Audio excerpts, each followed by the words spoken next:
Hi, I'm Adam Rossen with the Rossen Law Firm, sex crimes defense attorneys. And in today's video, I'm going to talk about a sex crimes case that we had where it was a date rape allegation, and we had the unfounded, completely false allegations dismissed in a matter of 2 weeks.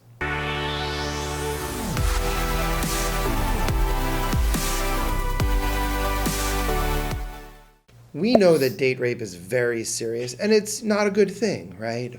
But it's one of the worst things you can be falsely accused of. And at the Rossen Law Firm, we see false allegations of date rape happen way more than people think and more than it should. So in this particular case we're going to talk about happened a few years ago, and our client was he was an older student at Nova Southeastern University. I believe he was a senior. Our client was a male, and him and his friend had met about 4 or 5 female freshmen.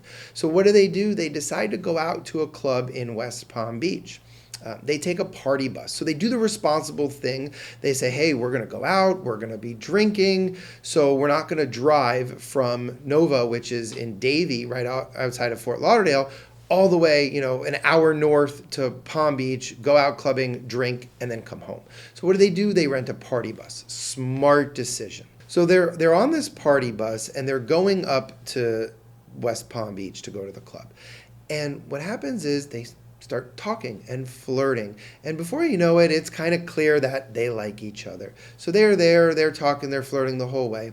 Next thing you know, our client gets called days later by a detective, a sex crimes detective, saying, hey, sir, you're being investigated for raping this girl, right? He was floored, freaking out, upset, didn't know where to turn. Luckily, he found us at the Rossen Law Firm. He calls, we meet with him, we start to get his side of the story, and our investigation revealed a lot of very troubling things that happened. So here he is being accused of date rape, and as we're going back to find out what really happened, we're finding out that on the party bus on the way up, it was crystal clear that our client and this girl liked each other. They kind of sat together. There was some just hand-holding, flirting going on. It seemed as though the two of them were in their own world within this party bus. Then we find out that they're at the club and they're dancing together, and it's not a 1950s kind of swing dance. And they're there, they're grinding, they're having fun. They're really, you can tell they like each other. They're flirting, they're kissing and making out on the dance floor. And these are things that we heard not only from my client and my client's male friend, but also from the alleged victim's girlfriends that were there. They saw this as well. And they're out, everybody there is having drinks, enjoying themselves, having a great time. When it's done, they take the party bus back. Well, guess what? My client and the alleged victim, they're, again, sitting in their own part of the party bus. She's sitting on top of him. They're making out the entire hour-long ride. So everybody's like, okay, I guess they found love for the night. Who knows, maybe more, maybe they'll be boyfriend, girlfriend, maybe they'll get married, right? We have no idea. So what happens? They all go back to my client's house. Since he's older, he doesn't live in the dorms. They go back to my client's house, and my client and the girl go into his room, okay? And the other people are just kind of staying, hanging out on the couch. They go in, things happen, it's consensual, and nobody, there's no problems, no issues, no problems. And they do what, especially what college kids or what people do. They had consensual sex. No issues, no problems at all. Until 2 days later, when my client gets this horrifying call from the Davie Police Department's sex crimes unit. So what did we do in a case like this? Well, we made sure that our investigators went out and got sworn statements from not only my client's older male friend, but 3 of the alleged victims' female friends that were also freshmen. And they were fully cooperative. They said, absolutely not. It's things like this that give people bad names, bad reputations. There is no way she was raped. We saw this entire thing. They were clearly, going to go back and fool around and have sex. And actually one of them even said that the alleged victim looked at her and said, "I'm going to have sex with him tonight." And we had sworn statements with all. They gave statements to the police as well. And luckily, the entire case and all the charges were dismissed as unfounded. The police officers never forwarded anything to the prosecutor's office. My client was never arrested. There was never a mugshot. But what a harrowing ordeal. What a scary time this was for our client. And it just goes to show that anything can happen to anybody, especially when we're talking about sex crimes, when we're talking about date rape.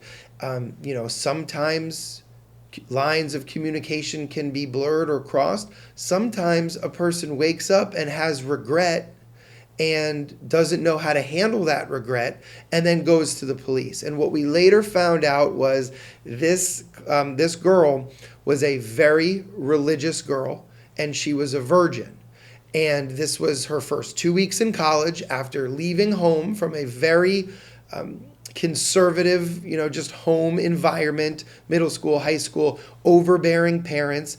And, again, we have no idea what the true 100% motivation was, but our theory was that she was just overcome with guilt and emotions from breaking, from her really religious traditions, realizing that she lost her virginity on a one-night stand within her first 2 weeks in college and couldn't deal with it, couldn't face herself, couldn't face her parents, and had to make up a lie saying that my client raped her in order to justify what she did. And that was totally wrong, completely, utterly wrong. Luckily, our client found us. We took care of it and made it all disappear, but that doesn't make it right, and that doesn't undo everything, okay? Again, luckily there was no mugshot. Imagine if there was. Imagine if the prosecutors filed charges, or imagine if the sex crimes detectives didn't believe our witnesses, or imagine if the 3 other girls didn't have the courage to come forward to say, you know what, our friend is lying, is wrong, and is lying. And if those things didn't happen, the society that we live in today, unfortunately, especially with sex crimes, is guilty until proven innocent. And even when you're proven innocent, most people don't care and still think you're guilty. So imagine if that cop sent it to the prosecutor's office, filed charges, our client was arrested, and then what if it took us 12 months or 2 years in court to kind of unravel this whole case, right? Luckily, we didn't have to get that far. The right thing was done. Witnesses came forward and told the truth, and our client was exonerated and vindicated. Still had to spend money on us. Still had to go through the trauma and the emotional trauma of having to go through this. But luckily, it was over and done in 2 weeks. So that's just one example of something that happens, like I said, all too often with date rape crimes that we see at the Rossen Law Firm. So let us know in the comments what you folks think about this, right? Let us know your opinion on not only this case, but just date rape in general and some other type of accusations. Here at the Rossen Law Firm, we're sex crimes experts. We deal with all types of sex crimes, and very happy that we were able to get justice for our client.